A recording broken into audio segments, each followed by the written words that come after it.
अर्हन्ताणं नमो सिद्धाणं नमो आयर्याणं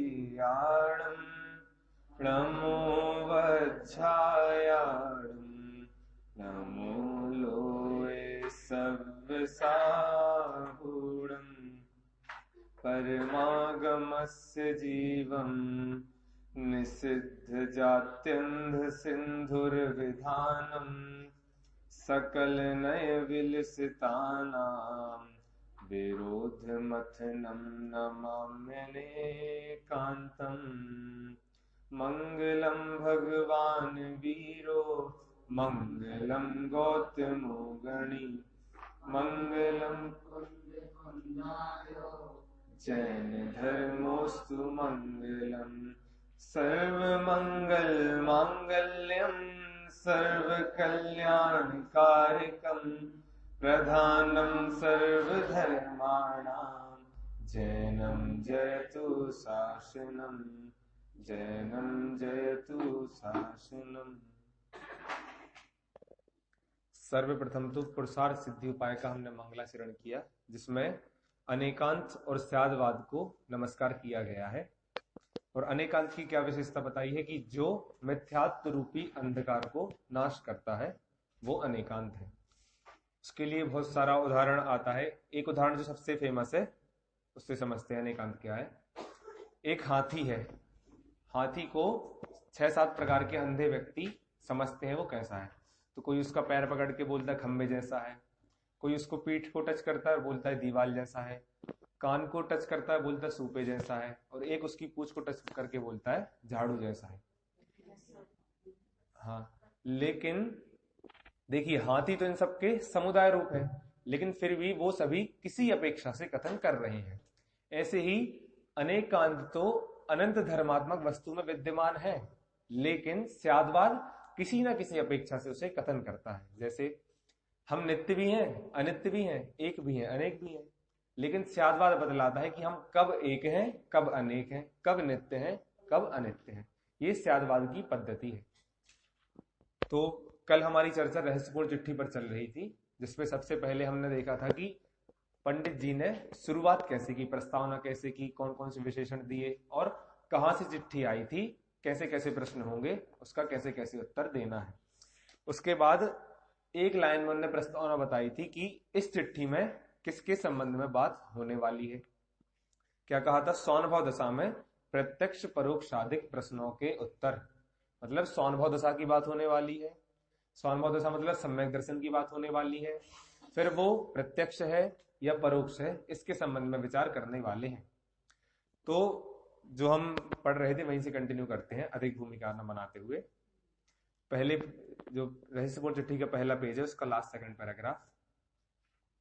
जीव पदार्थ अनादि से मिथ्या दृष्टि है, वहां स्वपर के यथार्थ रूप से विपरीत श्रद्धान का नाम मिथ्यात्व है, तथा जिस काल किसी जीव के दर्शन मोह के उपशम क्षय क्षयोपशम से स्वपर के यथार्थ श्रद्धान रूप तत्वार्थ श्रद्धान हो, तब जीव सम्यक्ति होता है।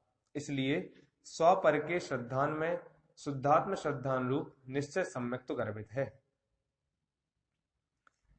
देखिए यहां पे क्या बताया है कि सम्यक दर्शन के अपन ने कल 4 लक्षण देखे थे कि देवशास्त्र गुरु का श्रद्धान, तत्वार्थ श्रद्धान, आपा पर श्रद्धान और आत्म श्रद्धान।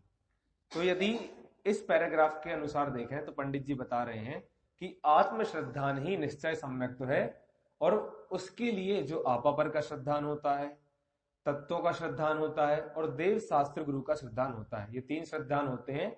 और ये जब 3 श्रद्धान होते हैं इनके बाद ही आत्म श्रद्धान होता है। तो आत्म श्रद्धान निश्चय सम्यक्त्व है और बाकी 3 सम्यक दर्शन व्यवहार सम्यक्त्व है। इस प्रकार यहाँ पे विभाजन कर रहे हैं। और क्या कह रहे हैं कि जब आपा पर का श्रद्धान होगा उसके बाद ही आत्म श्रद्धान होगा। जब हमने आपा और पर मतलब आत्मा का और जो पर है उसका निश्चय कर लिया, उसके बाद अपने में अपनापन और पर में परायापन होता है। देखिए बहुत सारे प्रश्न उठते हैं, जैसे पंडित जी ने पहले क्वेश्चन उठाया था कि 3 रत्नत्रय हैं और 3 उसके विपर्य हैं, मिथ्या दर्शन, मिथ्या ज्ञान, मिथ्याचार। तो वहां पे कहा कि यदि मिथ्याचारित्र करेंगे तो तो हम मुनि नहीं बन पाएंगे, या फिर जो अष्टमूल गुणों का पालन है, 12 व्रतों का पालन है और पूर्ण वीतरागता है वो प्रकट नहीं होगी। मिथ्या दर्शन रहेगा तो सम्यक दर्शन प्रकट नहीं होगा, लेकिन इसमें मिथ्या ज्ञान का तो कोई रोल नहीं है। तो वहां पंडित जी बता रहे थे, ऐसा प्रश्न था कि मिथ्या ज्ञान से संसार बड़ा है, ऐसा क्यों कह रहे हो? या तो मिथ्या दर्शन से बड़ा है या मिथ्या चारित्र से बड़ा है। तो वहां पे एक उत्तर दिया था कि आत्मा में 3 गुण हैं, एक श्रद्धा है, एक ज्ञान है और एक चारित्र है। तो श्रद्धा मतलब होता है अपनापन करना, लेकिन वो अपनापन हम किस चीज में करेंगे उसका निर्णय ज्ञान करता है। जैसे यदि मैंने ज्ञान में निर्णय किया कि मेरा नाम मोहित है, मेरे माता पिता यहां रहते हैं, मेरे पास एक घर है, तो उस संबंधी जिसका मैंने ज्ञान किया उसमें मैंने अपनेपन का निर्णय किया और फिर उसमें ही निर्णय करके अपनापन स्थापित करूंगा। तो ज्ञान का काम क्या है कि पहले वो निर्णय कराता है और उस निर्णय के अनुसार हम किसी में अपनापन करते हैं, किसी में परायापन करते हैं। इसलिए जो वो ज्ञान है उसको संसार का कारण भी कह देते हैं, लेकिन जब वो सम्यक रूप हो जाता है तो उसे मोक्ष का कारण कह देते हैं। ऐसे पहले समाधान किया था और इसके संबंध में भी अगले पेज में भी चर्चा है, तब हम विशेष चर्चा करेंगे। तो यहाँ पे निश्चय सम्यक बताया। निश्चय सम्यक क्या है? आत्मा का श्रद्धान करना, वो निश्चय सम्यक दर्शन है।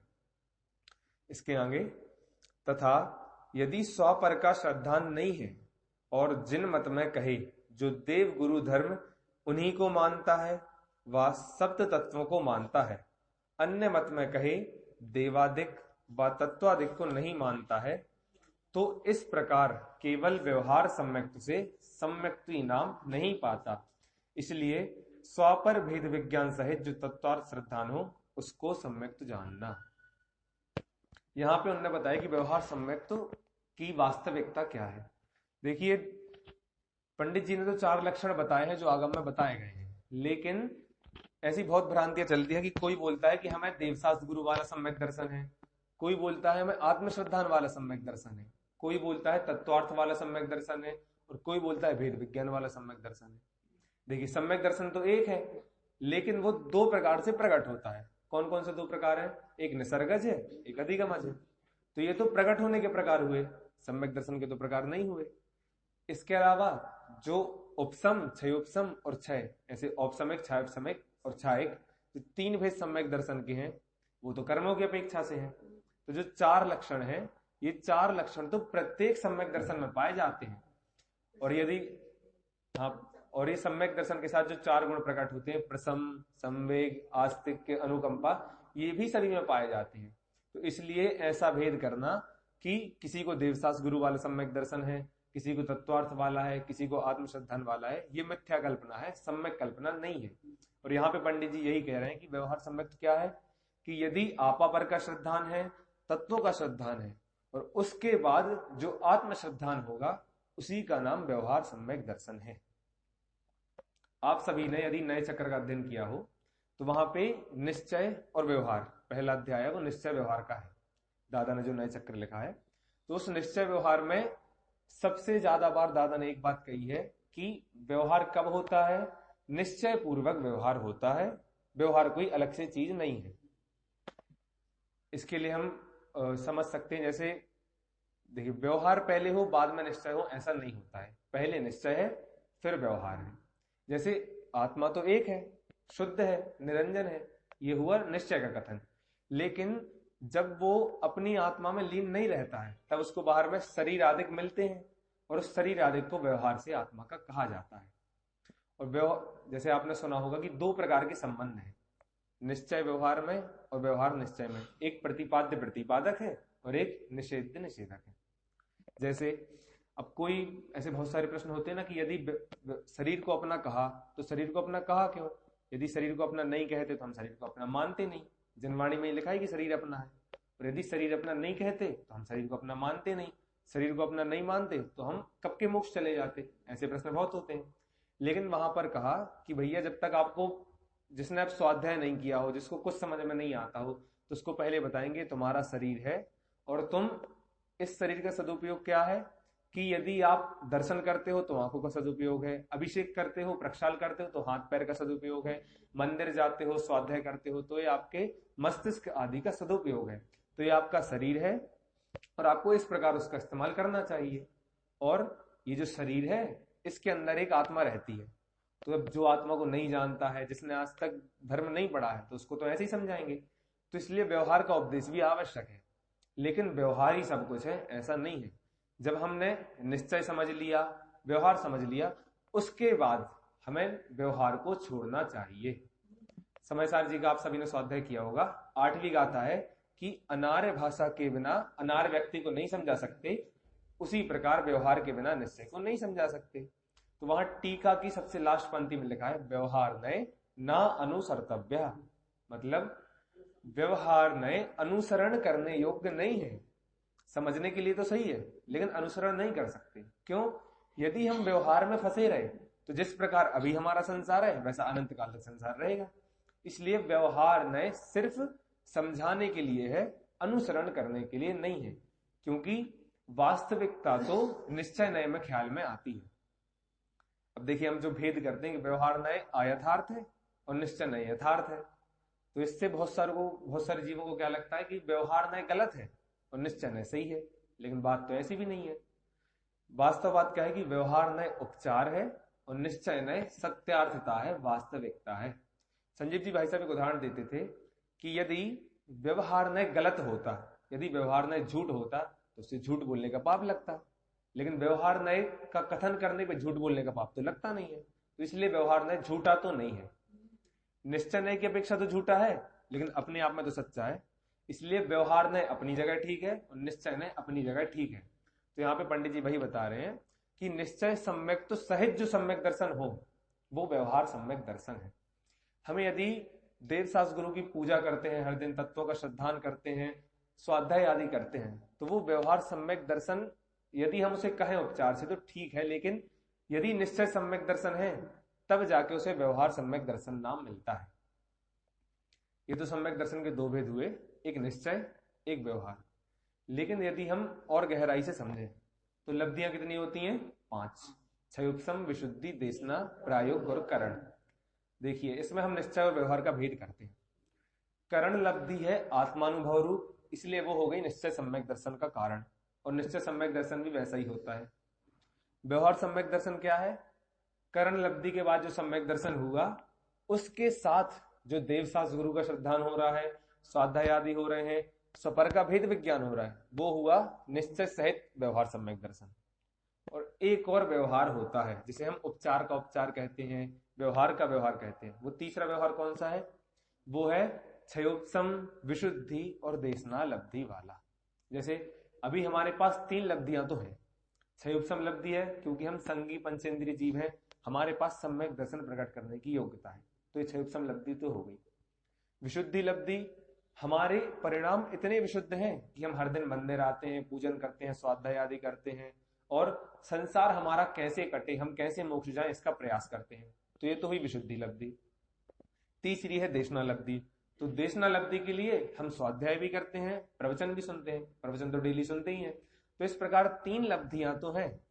तो इसलिए जो व्यवहार में कारणभूत है ऐसा व्यवहार सम्यक दर्शन है। कौन सा व्यवहार सम्यक दर्शन? जो व्यवहार सम्यक दर्शन हमें करा सके ऐसा व्यवहार हम करते हैं, इसलिए उपचार से कहा है कि हमें भी व्यवहार सम्यक तो है। वास्तविकता में तो व्यवहार सम्यक दर्शन किसके है? जिसको निश्चय सम्यक दर्शन है। तो ऐसे इस निश्चय और व्यवहार की व्यवस्था बैठती है। लेकिन यदि आप माने कि हमें निश्चय तो नहीं है और व्यवहार है, तो ये सर्वथा सत्य नहीं है। किसी अपेक्षा सत्य है लेकिन सर्वथा सत्य नहीं है। सर्वथा सत्य तो वह है कि यदि निश्चय सम्यक दर्शन हो उसके साथ जो व्यवहार सम्यक दर्शन है वही सत्यार्थता है। लेकिन जो क्षयोपम, विशुद्धि और देशना लब्धि रूप सम्यक दर्शन है वो व्यवहार का भी व्यवहार है, वो दूसरा सम्यक दर्शन कहलाता है। इस प्रकार हमें निश्चय और व्यवहार की व्यवस्था समझनी चाहिए। आगे देखते हैं। तथा ऐसा सम्यक्ति होने पर जो ज्ञान पंचेंद्रिय व छठे मन के द्वारा क्षयोपम रूप मिथ्यात्व दशा में कुमति कुश्रुति रूप हो रहा था, वही ज्ञान अब मतिश्रुत रूप सम्यक ज्ञान हुआ। सम्यक्ति जितना कुछ जाने वह जानना सर्व सम्यक ज्ञान रूप है। आप सभी ने मोक्षमा प्रकाशक जी का अध्ययन किया होगा।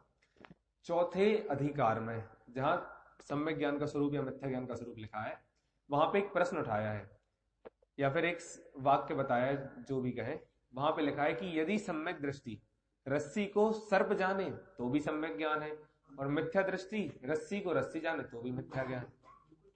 अब वहां पे दो अपेक्षा से कथन है, उसको समझने लायक बात है कि देखिए सम्यक ज्ञान भी दो प्रकार के हैं, एक तो प्रमाण वाला है और एक सम्यक दर्शन वाला है। प्रमाण वाला कैसा कि देखिए प्रमाण में सम्यक ज्ञान किसे कहते हैं, जो वस्तु जैसी है उसको वैसा जानना। जैसे हमने यदि मोक्ष मार्ग प्रकाशक जी के संबंध में सम्यक ज्ञान क्या है, इसमें 9 अधिकार है, 9वां अधिकार अपूर्ण है, पंडित जी ने लिखा है। पहले अधिकार पीठिका स्वरूप है, दूसरे अधिकार में, तीसरे अधिकार में, चौथे अधिकार में संसार का वर्णन है, फिर मिथ्यात्व का है, अग्रहित का है, ग्रहित का है। ऐसे यदि विभाग करके जाने तो ये हुआ प्रमाण वाला सम्यक ज्ञान। क्यों? क्योंकि जो वस्तु जैसी है उसको हमने वैसा जान लिया। लेकिन मोक्ष मार्ग वाला सम्यक ज्ञान विपरीत चीज है। मोक्ष मार्ग वाला सम्यक ज्ञान क्या है, 7 तत्वों का जो सम्यक ज्ञान है वही सम्यक ज्ञान है, और उसके अलावा जो कुछ है वो सम्यक ज्ञान से ताल्लुक नहीं रखता है। जैसे वहां पे पंडित जी ने लिखा है कि प्रयोजनभूत तत्व है, जो प्रयोजनभूत तत्व है जीवादि 7 तत्व, उसका जो यथार्थ ज्ञान है वह सम्यक ज्ञान है। और वो सम्यक ज्ञान जिसको होता है उसके अलावा वो जीव चाहे रस्सी को रस्सी जाने, रस्सी को सर्प जाने, सर्प को रस्सी जाने, उससे कोई फर्क नहीं पड़ता है। क्यों? प्रयोजनभूत नहीं है। हमारा काम है मोक्ष जाना, हमारा काम है मोक्ष मार्ग प्रकट करना। तो जो ज्ञान मोक्ष मार्ग में सहायक है वो सम्यक ज्ञान है, और जिसका मोक्ष मार्ग से कोई संबंध नहीं है उस ज्ञान से हमें कोई लेना देना नहीं है, चाहे वह सम्यक तो हो चाहे मिथ्या रूप हो। तो यह बात यहाँ पे भी कही गई है कि जैसे ही सम्यक दर्शन प्रकट होगा, जैसे ही आत्मश्रद्धान हुआ, तो जो ज्ञान विपर्याय रूप था वो सारा ज्ञान सम्यक रूप हो जाता है। सम्यक दर्शन होने के एक समय पहले हमारा सारा मति ज्ञान, श्रुत ज्ञान ये कुमति कुश्रुत था, और जैसे ही सम्यक दर्शन हुआ वो सारा सुमति सुश्रुत या फिर मति श्रुत इस रूप हो जाता है। ये बात यहाँ पे पंडित जी ने कही है। और मति श्रुत कैसे होता है, तो लिखा ना पंच इंद्रिय और मन के द्वारा, ये हमने पढ़ा है ना तत्वासूत्र जी में, तद इंद्रिय निंद्रिय निमित्तम, ये वाला जो सूत्र है। तो वहां पे बताया कि मति ज्ञान और शुद्ध ज्ञान कैसे होता है, या तो इंद्रिय के निमित्त से होता है या अनिंद्रिय के निमित्त से होता है। इंद्रिय हमारी 5 है और अनिंद्रिय मन है, उसे हम अनिंद्रिय कहते हैं। तो पंडित जी ने यहाँ वही बताया कि जैसे ही सम्यक दर्शन होगा उसके साथ जो हमारा संपूर्ण ज्ञान है वो सम्यक ज्ञान नाम को प्राप्त हो जाता है, और उसके पहले का सारा ज्ञान मिथ्या ज्ञान ही कहलाता है। सरल बात है, आगे देखते हैं। यदि कदाचित घट पटादिक पदार्थों को अयथार्थ भी जाने तो वह आवरण जनित औदयिक अज्ञान भाव है। जो क्षयोपम रूप प्रगट ज्ञान है वह तो सर्व सम्यक ज्ञान ही है, क्योंकि जानने में विपरीत रूप पदार्थों को नहीं साधता, सो यह सम्यक ज्ञान यहां तक देखते नहीं साधता। देखिए अभी हमने ज्ञान के 2 भेद किए, एक मिथ्या ज्ञान नहीं, ज्ञान के 2 भेद ऐसे किए थे कि एक प्रमाण वाला सम्यक ज्ञान और एक मोक्ष मार्ग वाला सम्यक ज्ञान। अब यहाँ पे पंडित जी सम्यक ज्ञान के भी 2 भेद कर रहे हैं। जो मोक्ष मार्ग वाला सम्यक ज्ञान है उसके भी हम 2 भेद कर सकते हैं। कैसा? एक औदयिक और एक छायोपसमिक। देखिए औदयिक और छायोपसमिक क्या होता है, एक कर्म है ज्ञानावर्णी और एक कर्म है दर्शन मोहिनी। ज्ञानावर्णी के उदय से हमें जो ज्ञान नहीं हो रहा है वो अज्ञान है। जैसे इस मंदिर को छोड़ के अभी बाकी सबका मेरे ऊपर ज्ञानावरण का उदय है, तो मैं इस मंदिर के बाहर किसी को नहीं जान पा रहा हूँ, स्मारक में क्या हो रहा है क्या नहीं हो रहा वो नहीं जान पा रहा हूं, तो उस संबंधी अज्ञान है, वो हुआ ज्ञानावरण संबंधी अज्ञान। दूसरा है दर्शन मोह संबंधी अज्ञान, दूसरा है क्षयोप समरूप अज्ञान। क्षयोप समरूप अज्ञान मतलब इधर बैठे बैठे मैं जान तो रहा हूं ये शरीर है, लेकिन इसे मैं अपना मान रहा हूं, तो ये हुआ क्षयोप समरूप अज्ञान। देखिए 2 प्रकार के अज्ञान फिर से बताते हैं। एक ज्ञानावरणी वाला अज्ञान, ये तो आप सभी जानते हैं कि जिस जिसका क्षयोपसम है, जैसे हमने ज्ञानावरणी कर्म का हमारे पास इतना उदय है कि हम सिंपल सी कोई पंक्ति नहीं समझ पा रहे, तो वो उस संबंधी अज्ञान हो गया, तो ये हुआ ज्ञानावरणी संबंधी अज्ञान। और दूसरा है क्षयोपसम रूप अज्ञान, जो मिथ्यात्व के उदय से होता है। यदि हमें मिथ्यात्व का उदय है तो वो क्षयोपसम रूप अज्ञान है, और यदि मिथ्यात्व का उदय नहीं है तो वो अज्ञान नहीं है। तो सम्यक दृष्टि के ऐसा तो हो सकता है कि ज्ञानावरणी का उदय है लेकिन दर्शन मोहिनी का उदय है नहीं, तो उसको क्षयोपसम रूप ज्ञान तो पूरा सम्यक है, लेकिन ज्ञानावरणी संबंधी अज्ञान हो सकता है। जैसे शिवभूति मुनिराज थे, वो ज्ञानावर्णी अज्ञान से तो ग्रसित थे, लेकिन सम्यक ज्ञान उनको था। उनको इतना भेद विज्ञान था कि देह मैं हूं, देह मैं नहीं हूं और आत्मा मैं हूं, ये वाला सम्यक ज्ञान तो था। लेकिन ज्ञानावर्णी संबंधी सम्यक ज्ञान नहीं था, ज्ञानावर्णी संबंधी अज्ञान था। क्यों? क्योंकि उनके पास इतना क्षयोत्सम नहीं था, उनको साधारण सा नमोकार मंत्र याद नहीं रहता था, और भी जो अनेक बातें हैं जो गुरु का उपदेश रहते थे ये याद नहीं रहते थे। परंतु एक बात याद रही, तो ज्ञानावर्णी संबंधी अज्ञान था, लेकिन दर्शन मोहिनी संबंधी जो मोक्ष मार्ग में कारणभूत है ऐसा ज्ञान था, उसके संबंध में अज्ञान नहीं था। तो यहाँ पे पंडित जी भाई बता रहे हैं कि सम्यक दृष्टि को ऐसा हो सकता है कि कोई चीज ना जाने, लेकिन जिस चीज को जानेगा वो यथार्थ जानेगा, हाँ सही जानेगा। ऐसा तो हो सकता है कि भाई यहाँ बैठे बैठे अमेरिका आदि को नहीं जाने, लेकिन यदि वो भारत को जान रहा है, अपने घर को जान रहा है, जयपुर को जान रहा है, तो वो यथार्थ जानेगा। कैसा यथार्थ जानेगा?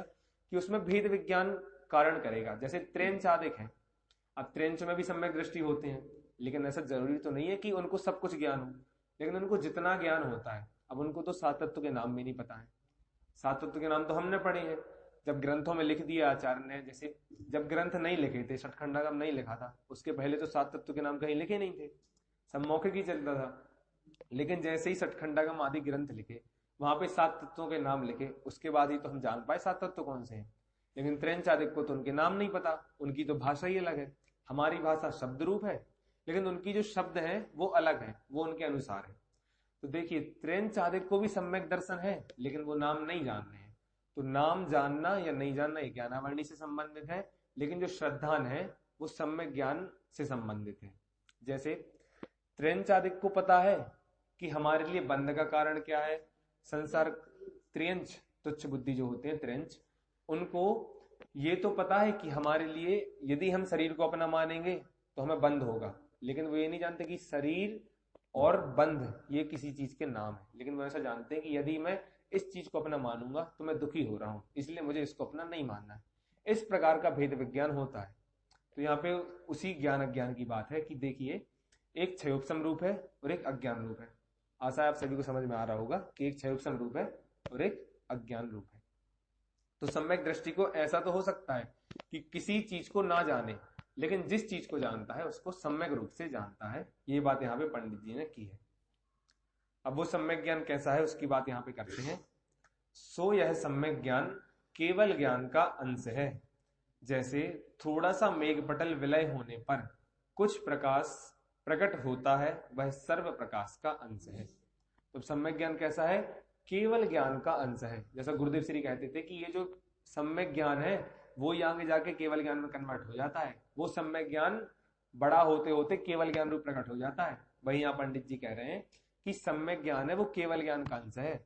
जैसे सूरज के ऊपर बादल थे, जब वो बादल पूरे थे तो वहां पे प्रकाश नहीं दिख रहा था, थोड़े से हटे तो थोड़ा सा प्रकाश दिखा। ऐसे ही जब दर्शन मोहिनी हटा तो हमें थोड़ा सा अंश प्रकट होते हुए दिखा, तो वो सम्यक ज्ञान है। और वो सम्यक ज्ञान कैसा है? सम्यक ज्ञान केवल ज्ञान का अंश है। देखिए ज्ञान तो एक है, ज्ञान सिर्फ एक गुण है, उसकी 5 पर्याय हैं, मति श्रुत अवधि मना पर्याय केवल। जब वो थोड़ा सा प्रकट होता है तो उसे मति श्रुत कहते हैं, जब वो थोड़ा अधिक प्रकट होता है तो उसे अवधि और मना पर्याय कहते हैं, और जब वो संपूर्ण प्रकट हो जाता है तो उसे केवल ज्ञान कह देते हैं। सिंपल सी बात है। लेकिन जब वो थोड़ा सा प्रकट होता है वो उसी क्वालिटी का है जो केवल ज्ञान की क्वालिटी का। मतलब जैसे हम विषय पढ़ते हैं कि मति और श्रुत किसे जानता है? सारे द्रव्यों को जानता है, लेकिन उनकी कुछ पर्यायों को जानता है। द्रव्येषु असर्व पर्यायेषु, ये तत्व सूत्र जी में कहा है पहले अध्याय में कि मति श्रुतियोर निबंधो द्रव्येषु सर्व पर्यायेषु और सर्व द्रव्य पर्यायेषु केवलस्य, ऐसे 2 चीज के विषय कहे हैं। तो केवल ज्ञान का विषय क्या है? सारे द्रव्य और उनकी सारी पर्याय। लेकिन मति शुद्ध ज्ञान का विषय क्या है? सारे द्रव्य उनकी कुछ पर्याय। तो जान तो ये भी सब द्रव्य को रहा है, जान तो वो भी सब द्रव्य को रहा है। तो इस अपेक्षा मति शुद्ध ज्ञान जो सम्यक रूप है वो केवल ज्ञान के ही अंश है, ऐसा पंडित जी यहाँ पर बता रहे हैं। लेकिन दूसरे अध्याय में पंडित जी ने सावधान किया है कि ऐसा नहीं है कि जैसे ये जो उदाहरण है उसे तो एक देश कहते हैं। अब यदि कोई कहे कि पहले पूरा सूरज था, बाद में बादल आया तो सूरज ढक गया, और बाद में जब बादल जाने लगा तो सूरज फिर प्रकट होने लगा, तो ऐसे ही कोई कहे कि पहले तो हमें केवल ज्ञान था अनादि से, उसके बाद ज्ञानावर्णी कर्म आया तो ज्ञानावरणी कर्म के आने से मति श्रुत हुआ और उसके बाद जब वो चला जाएगा फिर से केवल ज्ञान होगा। ऐसा नहीं है, अनादि से ही हमें कर्म का बंधन है, और वो कर्म का बंधन ऐसे है कि केवल ज्ञान प्रकट करने की शक्ति है, लेकिन वो शक्ति व्यक्त नहीं हो रही है। जब वो शक्ति व्यक्त होगी तो केवल ज्ञान प्रकट होगा। और वो शक्ति व्यक्त कैसे होती है? तो पहले सम्यक ज्ञान होगा, फिर सम्यक ज्ञान के बाद धीरे धीरे बढ़ते बढ़ते वो छायक ज्ञान रूप, केवल ज्ञान रूप परिणमित हो जाएगा। तो इस प्रकार पंडित जी ने दूसरे अध्याय में सावधान भी किया है कि उदाहरण को सर्वदेश नहीं लेना है। उदाहरण एक अपेक्षा से कहा है तो उसे एक अपेक्षा से ही लेना है। आगे, जो ज्ञान मति श्रुत रूप हो प्रवर्तता है, वही ज्ञान बढ़ते बढ़ते केवल ज्ञान रूप होता है। सम्यक ज्ञान की अपेक्षा तो जाति एक है। अब देखिए यहाँ पे बता रहे हैं कि मति ज्ञान और श्रुत ज्ञान ये अंश आंशिक हैं और बाद में प्रकट होते होते केवल ज्ञान रूप हो जाते हैं। इसकी चर्चा हम कर चुके हैं, लेकिन दोनों सम्यक ज्ञान के ही भेद हैं। अब यहाँ पे हम यदि ज्ञान में और भेद करें, देखिए कथन तो आचार्यों ने अपनी अपनी अपेक्षा से किया है, अपनी अपनी अपेक्षा ने भेद बना दिए हैं। जैसे सामान्य गुण कितने होते हैं?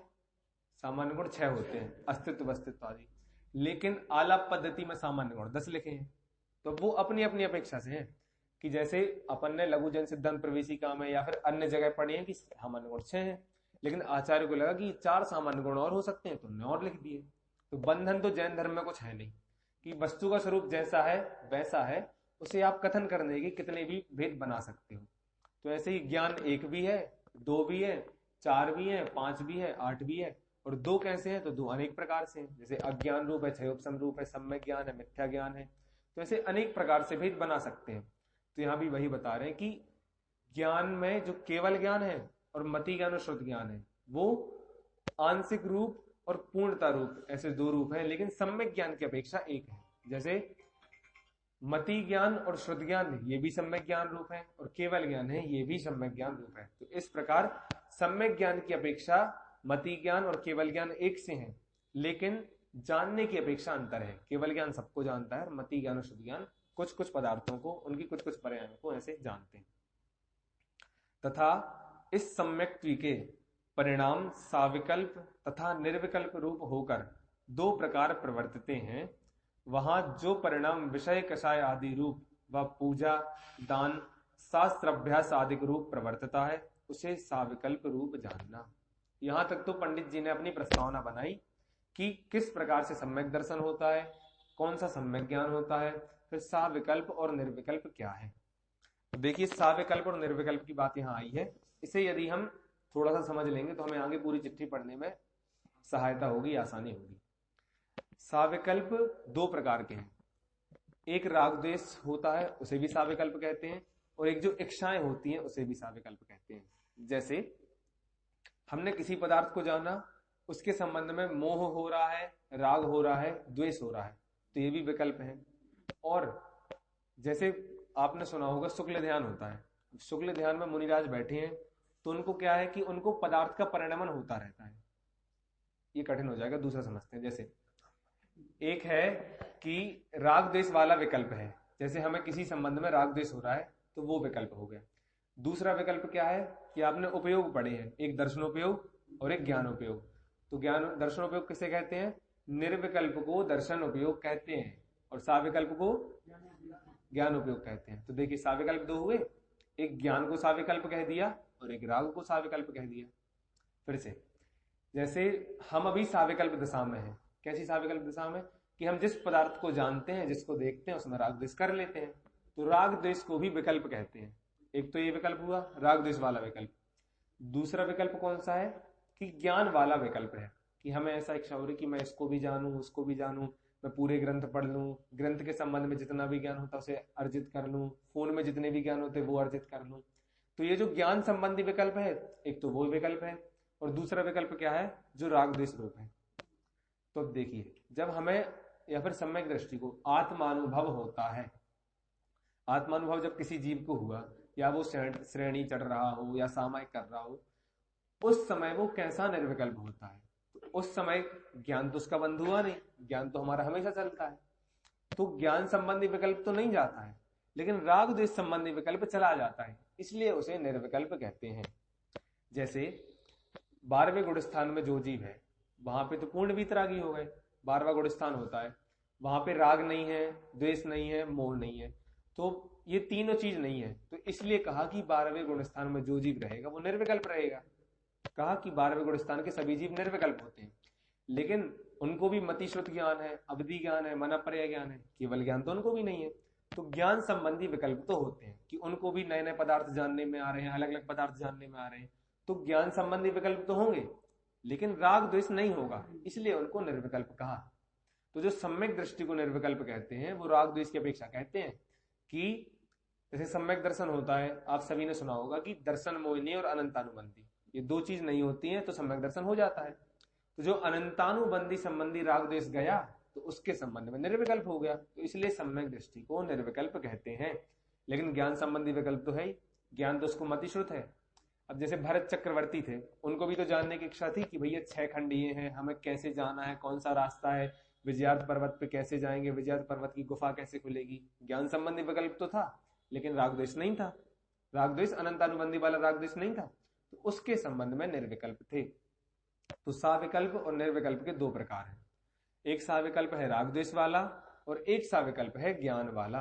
तो राग द्वेष वाला साविकल्प हमें होता है, क्यों? क्योंकि हमें अभी सम्यक दर्शन नहीं हुआ है। लेकिन सम्यक दृष्टि जीव के ज्ञान वाला साविकल्प बना होता है कि उसको जानने की इच्छा तो होगी, लेकिन उसमें राग द्वेष नहीं करेगा, इसलिए उसको राग द्वेष वाला साविकल्प नहीं है।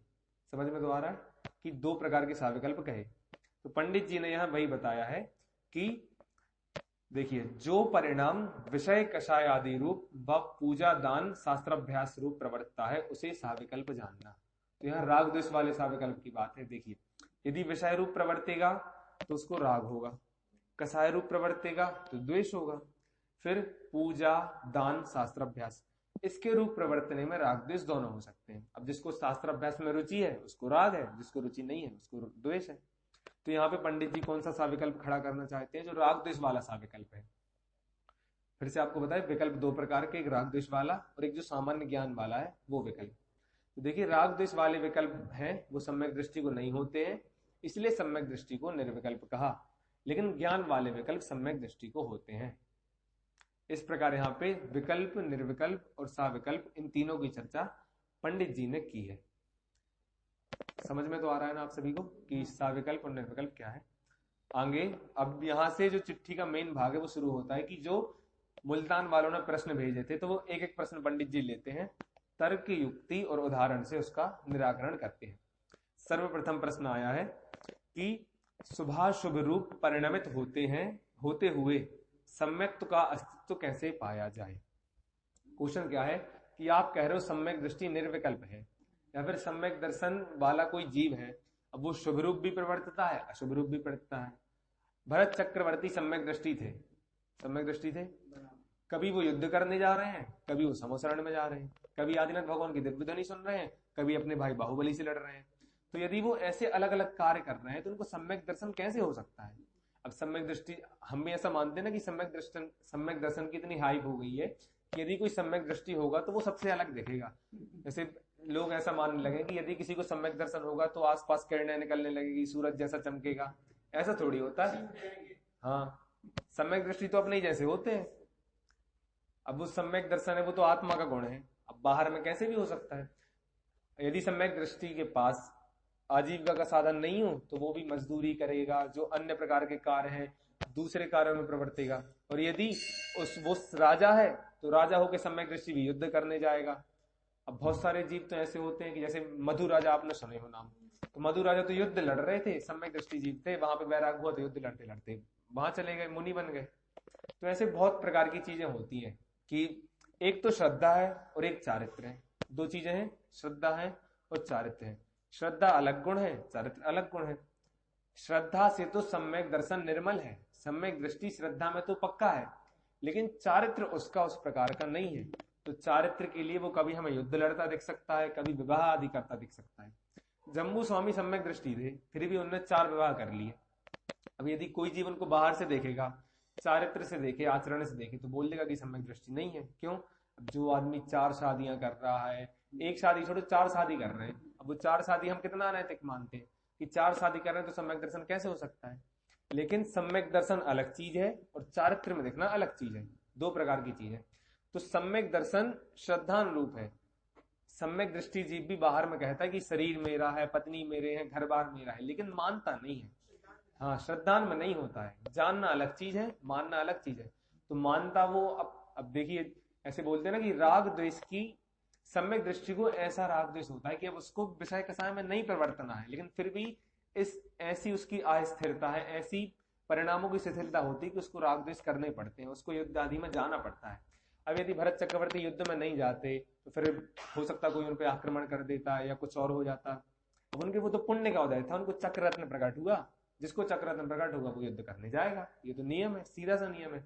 तो सम्यक दर्शन और सम्यक चारित्र दो अलग अलग चीज हैं। सम्यक दृष्टि का सम्यक दर्शन पक्का होता है और चारित्र में हमें कुछ भी दिख सकता है। तो ये जो इसी प्रकार से पंडित जी इसका निराकरण करने वाले हैं, जो अब मैं आपकी भूमिका बना रहा हूं। यहाँ पे जो प्रश्न किया, ये हमें भी प्रश्न होता है कि सम्यक दृष्टि है तो वो इतना शुद्ध होता है, तो उसके शुभ अशुभ परिणाम कैसे हो सकते हैं। अब शुभ परिणाम तो हम मान भी सकते हैं कि सम्यक दृष्टि पूजन आदि कर रहा है, दान आदि दे रहा है, लेकिन अशुभ परिणाम कैसे हो रहे हैं, युद्ध आदि करने क्यों जा रहा है, विषय कषाय आदि में क्यों प्रवर्त रहा है। तो इस प्रकार के प्रश्न हमें भी होते हैं। इस प्रश्न का उत्तर पंडित जी एक उदाहरण के माध्यम से देते हैं। ये उदाहरण आप सभी ने बहुत बार सुना है। देखिए, यहाँ पे पंडित जी सुमेल बताएंगे कि सम्यक दर्शन और सम्यक चारित्र का कैसा सुमेल है, कि वो दोनों गुण अलग अलग कैसे हैं और कार्य एक साथ कैसे करते हैं। उदाहरण पढ़ते हैं।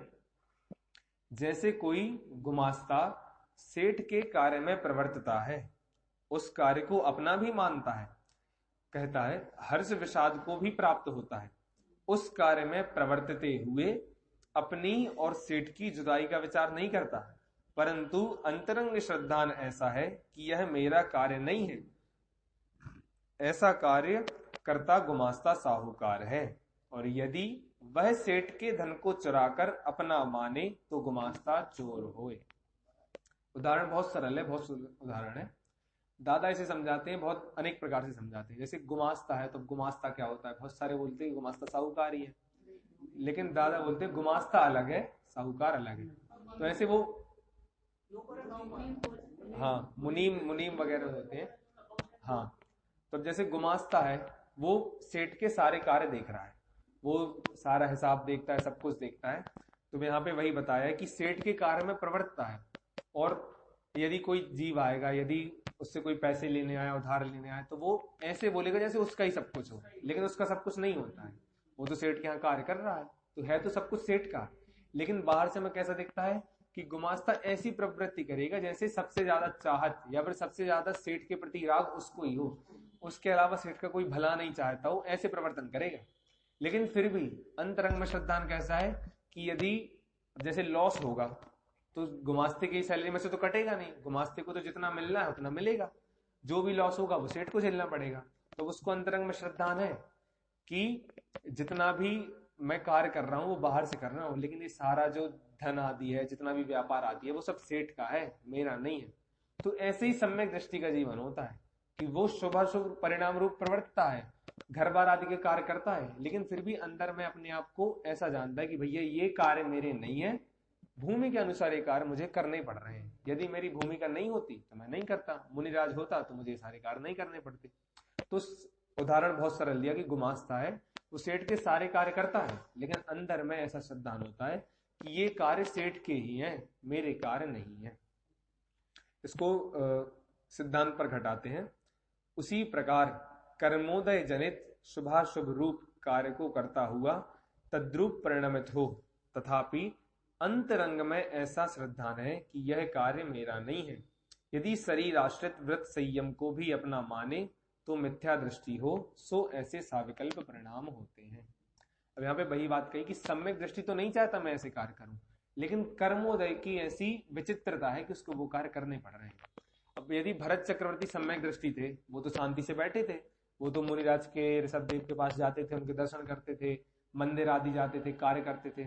लेकिन कर्मोदय ने ऐसा खेल रचा कि उनको चक्र रत्न दे दिया। चक्र रत्न दे दिया तो वो तो नियम है कि जिसको चक्र रत्न होगा वो 6 खंड जीतने जाएगा, तो इसलिए उनको 6 खंड जाना पड़ा। तो ये कर्मोदय की विचित्रता है। और इसके लिए एक उदाहरण भी आता है कि आप सभी ने सुना होगा कि जैसे भरत चक्रवर्ती से एक ने प्रश्न पूछा कि आप 6 खंड जीतने गए, 96,000 रानियां हैं, इतने सारे महल हैं, इतने घोड़े हैं, हाथी हैं, इतनी सारी चीजों में आप तन्मय रहते हो, फिर भी आप सम्यक दृष्टि कैसे हो? तो उनने उदाहरण मतलब उन्होंने बोला कि आप तेल का कटोरा वाला जो उदाहरण आता है कि तेल का कटोरा लीजिए फुल भरा हुआ, लेकिन उसमें से एक भी तेल नहीं गिरना चाहिए, आप सब कुछ देख के आ जाइए।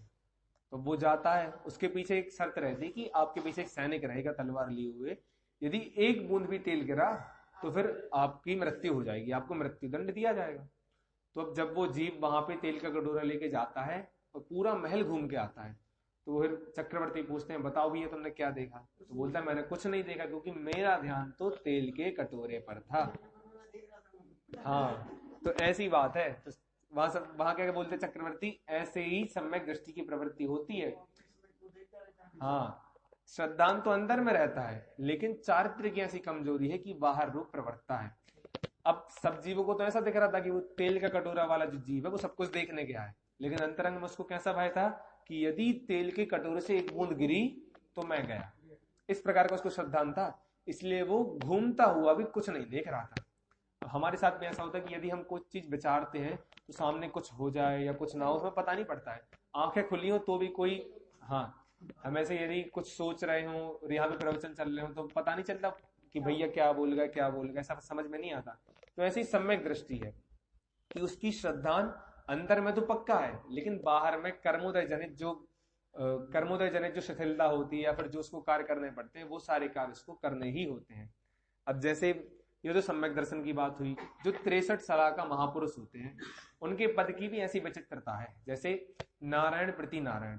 अब ये दोनों है, एक नॉर्थ में रह रहा है एक साउथ में रह रहा है, दोनों का कोई लेना देना नहीं है, लेकिन कर्मोदय की ऐसी विचित्रता है कि नारायण नॉर्थ से आके साउथ में आ जाएगा और साउथ में आके उस प्रति नारायण को मार देगा, ये कर्मोदय की विचित्रता है। ऐसे ही सम्यक दर्शन के साथ है कि उसको बाहर से कुछ लेना देना नहीं है सम्यक दृष्टि को, लेकिन कर्मोदय ऐसा हो जाता है कि उसको ये सारे कार्य करने पड़ते हैं। अब जैसे लक्ष्मण और रावण का कोई संबंध था ही नहीं, एक लंका में रह रहे हैं और लंका अपनी वाली, कौन सी लंका? जो लवण समुद्र में लंका है, उस लंका में रह रहे हैं, श्रीलंका वाली नहीं, लवण समुद्र की लंका में रह रहे हैं, और एक कहाँ अयोध्या में रह रहे हैं, कोई लेना देना नहीं है, लेकिन फिर भी नारायण प्रति नारायण तो युद्ध होना ही है। तो इसलिए उनको 14 साल के लिए वनवास हो गया, वनवास में सीता जी हर गई, और सीता जी हर गई तो फिर यहाँ पे आके लक्ष्मण रावण का युद्ध हुआ और रावण मारा गया। कुछ लेना देना नहीं था, एक दूसरे को जानते नहीं थे, लेकिन फिर भी कर्मोदय की विचित्रता थी तो ऐसा करना पड़ा। तो ऐसे ही सम्यक दृष्टि को यदि कर्मोदय की विचित्रता होती है तो उसको ये सारे कार्य करने पड़ते हैं, लेकिन श्रद्धांत तो अंतरंग में वैसा होता ही है। पंडित जी ने आगे भी बहुत सारे क्वेश्चन किए हैं, जैसे जो निश्चयाभासी का प्रकरण है वहां पे निश्चयाभासी की तरफ से जो प्रश्न उठाए हैं वहां पे उसने बोला कि हम तो सम्यक दृष्टि हैं, अब हमें स्वाध्याय आदि से क्या करना है? वहां पे ऐसा लगा ना, शास्त्राभ्यास आदि को विकल्प ठहराता है, गुण स्थान मार्गण स्थान की चर्चा को विकल्प ठहराता है।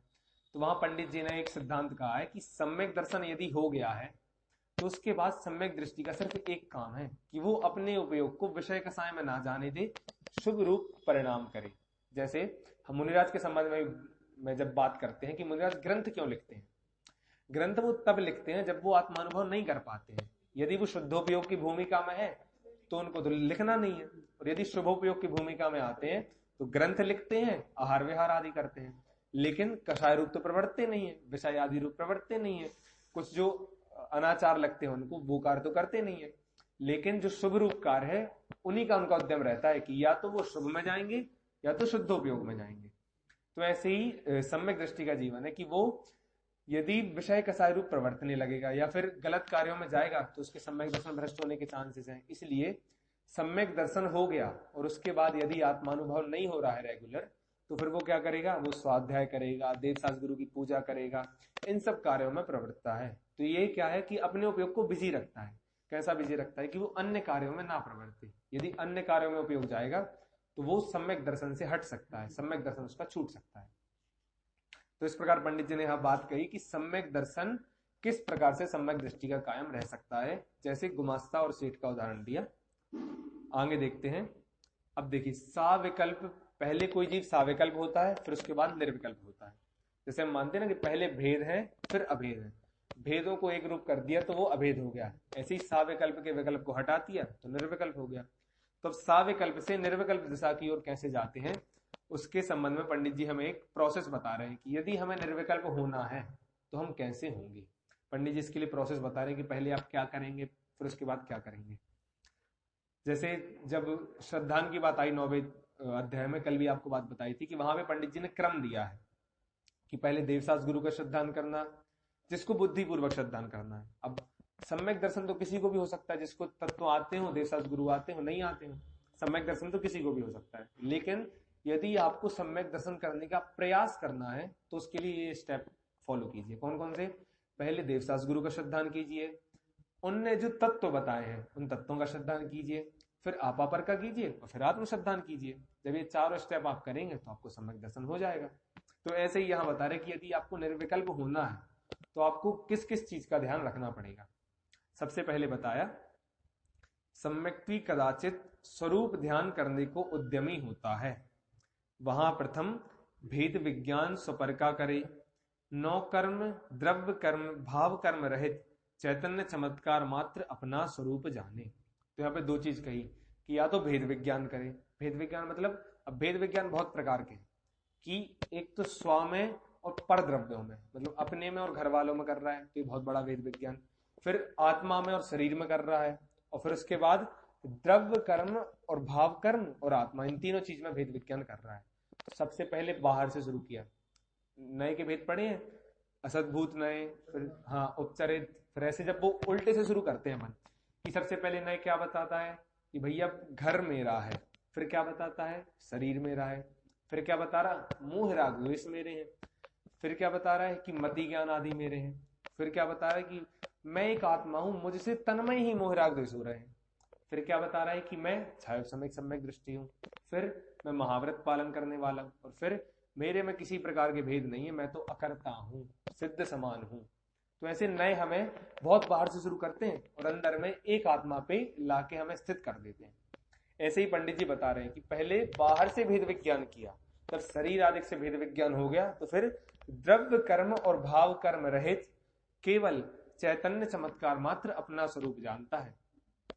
शरीर तो छूट जाता है लेकिन द्रव्य कर्म तो अगले भाव में अपने साथ जाते हैं, इसलिए पहले शरीर से भेद विज्ञान करना और उसके बाद द्रव्य कर्म से और भाव कर्म से, इनसे भेद विज्ञान करके चैतन्य चमत्कार मात्र अपना स्वरूप जानना। तो ये स्टेप बता रहे हैं कि पहले भेद विज्ञान किया, फिर द्रव्य कर्म और भाव कर्म से रहित अपने को जाना, उसके बाद पश्चात पर का भी विचार छूट जाए, केवल स्वात्म विचार ही रहता है।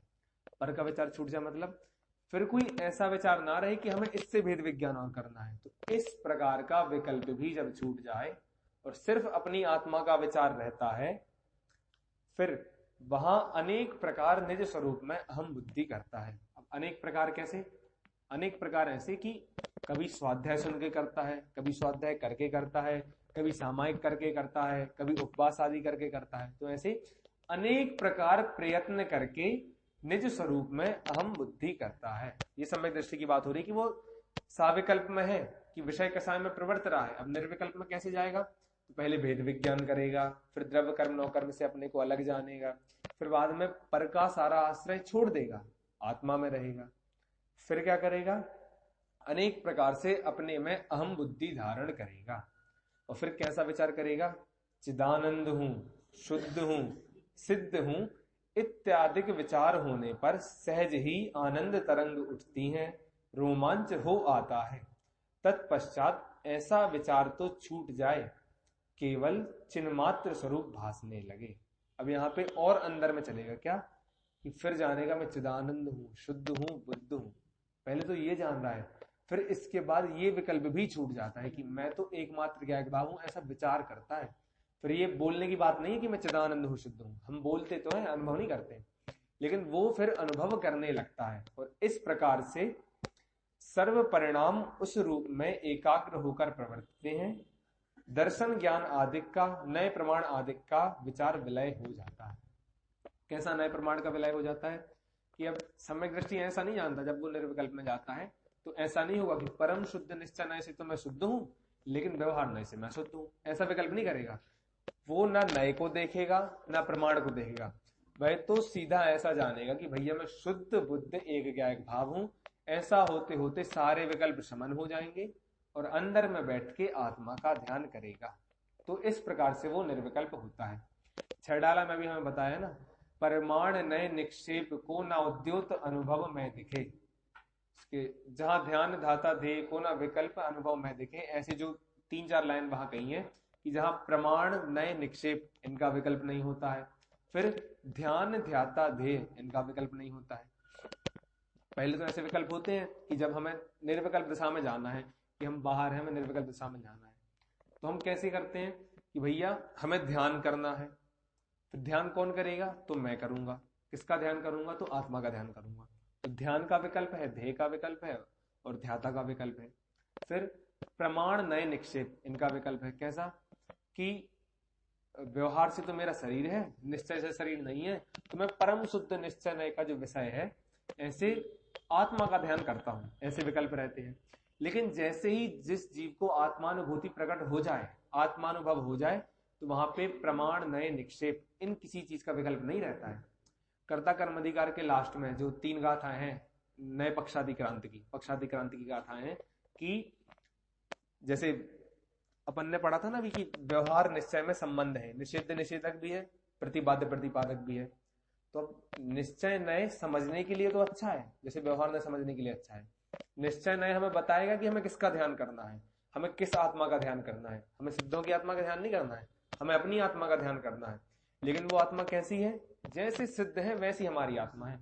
ऐसा ध्यान तो करना है, लेकिन निश्चय नए में अटके नहीं रह जाना है।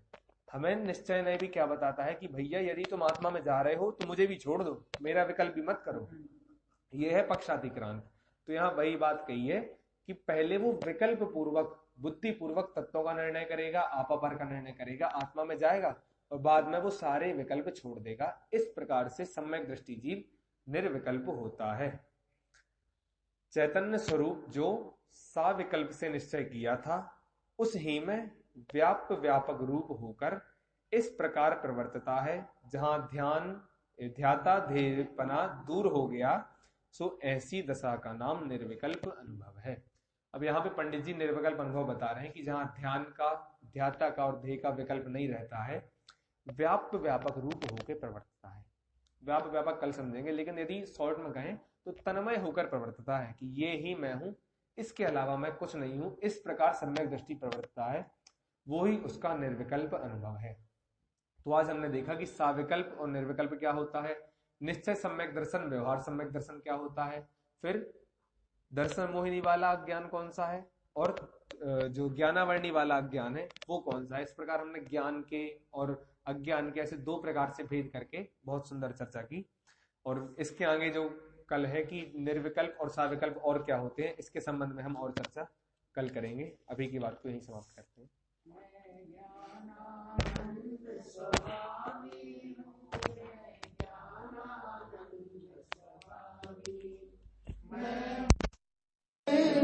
स्वयं पूर्ण पर की मुझ में कुछ गंध नहीं।